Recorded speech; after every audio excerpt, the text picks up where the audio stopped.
بسم الله الرحمن الرحيم. السلام عليكم ورحمة الله وبركاته. ازيكم يا حبايبي، عاملين ايه؟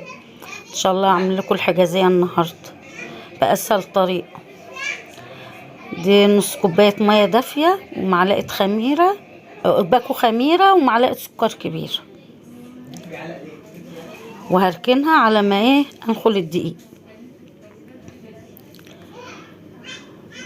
هركنها. اللهم صل على سيدنا محمد. جايبه ده دقيق البسبوسه. مش هعير لكم، اعمله بالعيار برضك وبالكيلو. هقول لكم ايه ده. كوبايتين ونص دقيق بسبوسه،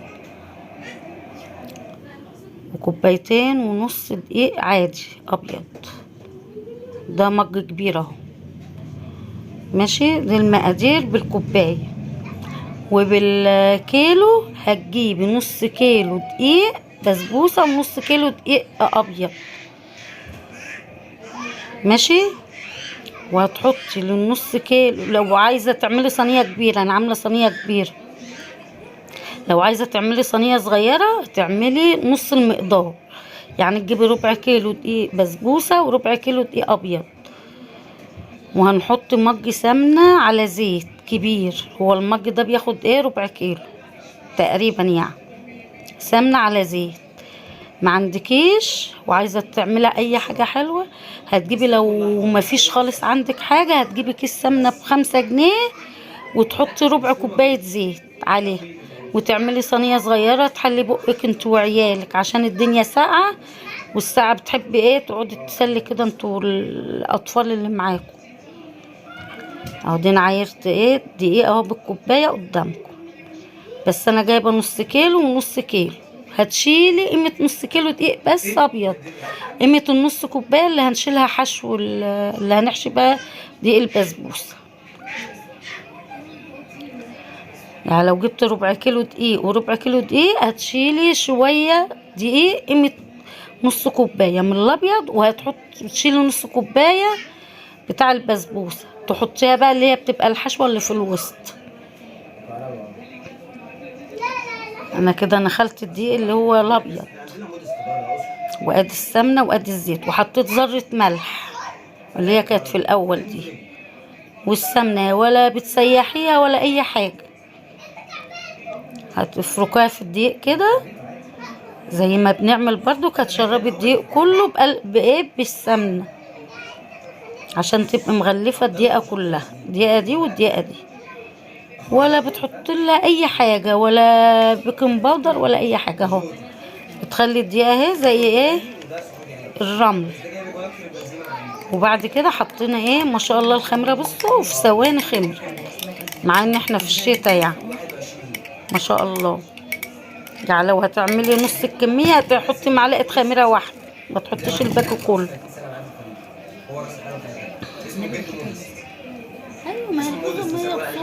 اللهم صل وسلم وبارك على سيدنا محمد. طبعا مش هتقعدي تعجني فيها كتير برضو. وهنجيب كمان نص كوبايه ميه دافيه وهنحطها، يعني المقدار كله خد مج ميه كبير من اللي هو 250 ده. بس انت بقى الميه ما تحطهاش نوبه واحده، تحطي شويه شويه عشان ما تطرش منك. نص مج في الخميره ونص مج ميه.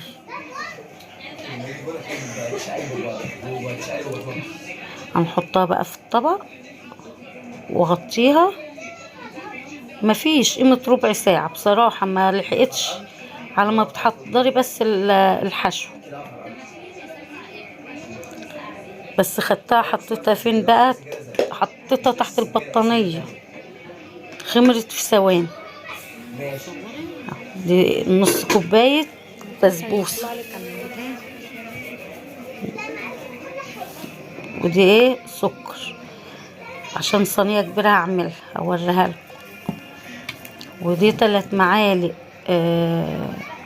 قرفة ومعلقة كاكاو. ولو ما بتحبيش القرفة خالص حطيهم كاكاو عادي اللي متاح عندك. بس هي الوصفة اصلا ايه بالقرفة، بس كل واحد بياكل اللي على مزاجه، وملكيش مزاج تاكليها بقرفة اعمليها بكاكاو عادي. وعلى فكرة ممكن تتعمل بعجوة عادي، يعني الحشوة ممكن تتعمل بعجوة. الحشوة دي كل واحد له حرية التصرف فيها يعني. وهنحط ايه كم معلقة مية كده، تاخد لها حوالي 3 أو 4 معالق مية، ترشهم عليها كده تبقى زي الرمل. بس كده وأقلبهم بقى مسافة ما قلبتهم كده، وتخليها برضو زي الرمل. ما شاء الله العجينة بقت قد ايه. هي مش مهم فيها خمر برضو قوي يعني. ما شاء الله. هقسمها نصين، النص اللي تحت هيبقى كبير شوية. انا عندي الصواني دي اهي، كنت هعملهم فيها، بس انا بحب تسوية الألمونيوم، تخلي الحاجة حمراء ومن تحت وحلو. ما شاء الله.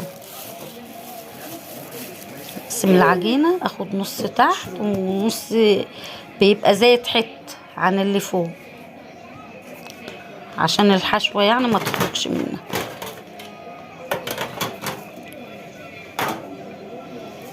اللهم صل على سيدنا محمد وعلى اله وصحبه وسلم. طبعا حاطه فاتحه كيس اللي هو بتاع التلاجة ده. شوفوا الحته اللي انا حطيتها دي زياده عن الايه النص، عشان من تحت بتبقى عشان الحشوه ايه بطلعها على الحروف. وتحطي كيس تاني عليها وتفرديها. هتفرديها بايدك، تفرديها بالنشابه عادي. ما شاء الله هي عجينه حلوه وبتتفرد في ثواني. ما شاء الله. ملت الصينيه اهي، نحطها ايه بقى في الصينيه من تحت. انا كان ممكن ابططها من تحت وتعوز الصينيه بقى لا زيت لا سمن، يعني كان ممكن ابططها في قلب الصينيه، بس عشان تبقى كلها ايه سوا واحد. ما شاء الله. تفرديها بقى وتظبطيها انت كده بايدك، متاخدش حاجه والله خالص. بصوا عامله لها حرف اهو، عشان الحشوه ما تنزلش تحت تتحرق عشان السكر اللي انا حاطاه فيها. ونفرد بقى الحشوه في الصينيه كلها كده. ما شاء الله ما شاء الله. والله ما خدت وقت خالص، وسهله وحلوه وجميله. وطعمها بقى لما تدوقوها وتعملوها تعجبكم يعني. ما تنسوش بقى الاشتراك واللايك. ربنا يحسن ما بين ايدينا وايديكم يا رب. واذكروا الله وصلوا على سيدنا محمد عليه افضل الصلاة والسلام. حطيت الحشوة كلها فردتها في الصينية، وطبعا ما بنجيش على الحرف نسويها بقى، تسويها بايدك وتقفلي الحرف اللي هو تقفلي الحرف بقى، تقفلي الحرف ده على ده عشان السكر ما يطلعش بره. ما شاء الله ما شاء الله ما شاء الله. ما خدتش وقت خالص بصراحة، وهتعجبكم ان شاء الله. ان شاء الله جربوها وهتعجبكم. لازم طبعا بتقطعيها وهي ايه نية، لان لو اتقطعت بعد ما تستوي هتبقى ناشفة هتفرول. قطعتها كلها. طبعا انا مولعه على الفرن من اول ما بدأت فيها، من اول ما بدأت اخبزها يعني ابططها. طلعت ما غابتش في الفرن خالص. بتحطها في الرف الوسطاني بتحمر من تحت ومن فوق. ما شاء الله. واذا كان الفرن عندك كده وما احمرتش من فوق بتولعي لها الشوايه دقيقه واحده. بصوا من تحت عامله ازاي. ما شاء الله زي البلحه من تحت ومن فوق. اللهم صل على النبي. ما شاء الله ما شاء الله. بصوا بقى في ناس بتسقيها شربات وناس ما بتسقيهاش، طبعا كل واحد حسب رغبته. انا عن نفسي انا بحبها ناشفه، فطبعا عشان الحاج هحط له كام حته كده ايه واسقاله شربات.